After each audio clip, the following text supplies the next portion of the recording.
Welcome back to the series on the 2025 ICF Code of Ethics updates.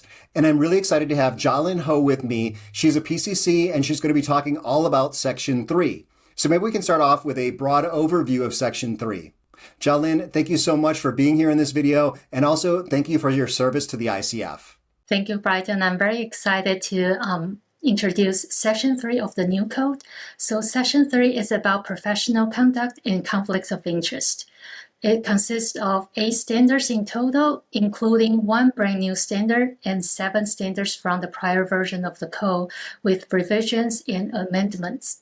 Well, thank you for that overview. Now let's dig in, and we're going to actually take the first 3 standards together because they are about recognizing, managing, and resolving conflicts. So go ahead and tell us about those first 3 standards.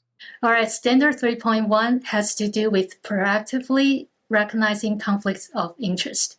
So it used to be Standard 10 in the prior version, and the new standard places more focus on concrete behaviors, so coaches know how to behave, and ICF can mandate and adjudicate.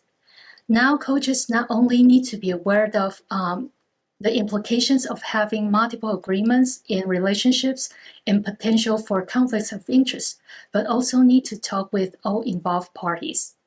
And this standard makes the discussion group more inclusive and is tailored for different types of coaching relationship. It could be just the relationship with individual client, or it will be the trial relationship with client, sponsor, and also the coach. And after recognizing potential conflict of interest, how do coaches manage them? And that's the Standard 3.2. So this standard is about how to manage conflict of interest. It's an amendment of Standard 6 in the prior version, and the new standard focuses on being active by including both actual and potential conflicts of interest. Now the new standard applies to both internal and external coaches. And coaches manage conflict of interest and potential conflict of interest with coaching clients and sponsors through self-reflection, coaching agreement, and ongoing dialogue. So this places a focus on the importance of coaches' self-reflection in managing conflict of interest, besides having coaching agreements and ongoing dialogue. And when there's a need to resolve any conflict of interest, what should we do as a coach? That's what Standard 3.3 is about. So this standard is Standard 18 in the prior version with minor amendment and more concise language. So it makes the coach responsible to resolve any conflict of interest that may impair or limit their ethical responsibilities to clients, sponsors, and other involved parties. Great. Thank you for taking on those first 3. And now we're going to go individually from this point out. So 3.4 is kind of about culturally sensitive boundaries. That is right. Standard 3.4 is about setting boundaries in professional interactions.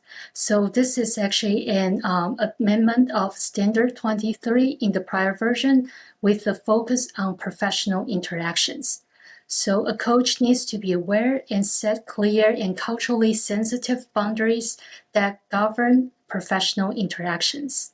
Great. Now, 3.5 is about maintaining fairness by being aware of your own biases. So tell us what coaches need to be aware of with this one. Yes, Standard 3.5 has to do with maintaining fairness in all activities and operations as a coach.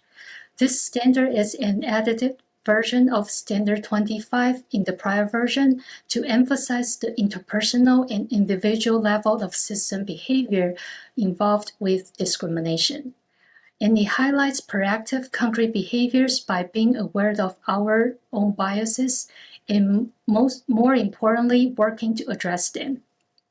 And it also provides a revised list of social identity group areas on which discrimination is based. So it broadens the characteristics of human differences beyond the groups who are legally protected from discrimination by laws. Now gender identity, socioeconomic status, spiritual practice, and ability are included in this standard. Okay, so now let's switch over maybe to the flip side of that one, which is going from being biased to being maybe overly attracted to a client potentially. So let's hear about this next standard. All right, definitely. Standard 3.6 is about preventing a shift in the coaching relationship and also specifying actions to take if a shift occurs. So it's a revision of Standard 24 in the prior version. And as a coach, we are mindful of the level of intimacy in coaching relationship. So we don't participate in any sexual or romantic relationship with clients or sponsors. And this standard highlights the context of the standard is in a coaching relationship. As a coach may also have other non-coaching relationship and engagements with clients and sponsors. So the new version of this code also specifies the situation where action is required. If we as a coach detect a shift in the relationship, we take appropriate action to address the issue or cancel the coaching engagement. Okay, thank you for that one. 3.7 is about multiple roles that ICF coaches often fill. So what do coaches need to know about this one? All right, Standard 3.7 has to do with setting boundaries for coaching and other professional disciplines. It's a brand new standard in this version of the code. This standard recognizes multiple professional roles a coach may play and also the dynamic workplace a coach may serve in. And it provides flexibilities for coaches to apply practices from other disciplines besides coaching to support the client. And at the same time, it gives clarity to the client on what role a coach plays in a given time. So this is very important to recognize the boundaries for using multiple disciplines. Well, the last one in this section is 3.8, and this is really about compensation and benefits for referrals. So what are coaches needing to watch for here? So Standard 3.8 has to do with sharing information about compensation and benefits for referrals. This is a revision of Standard 12 in the prior version. And this new standard considers a situation where compensation may have already been received and it may not be received by the individual coach. So it recognizes that compensation and benefits for referrals may not be received directly by individual coach. So sometimes that the legal identity the coach worked for or the benefits and compensation actually goes to a different person or coaching firm or platforms related to the coach. But this code states that no matter who receives referral benefits and compensation, the coach needs to be transparent about this and disclose the information to the client.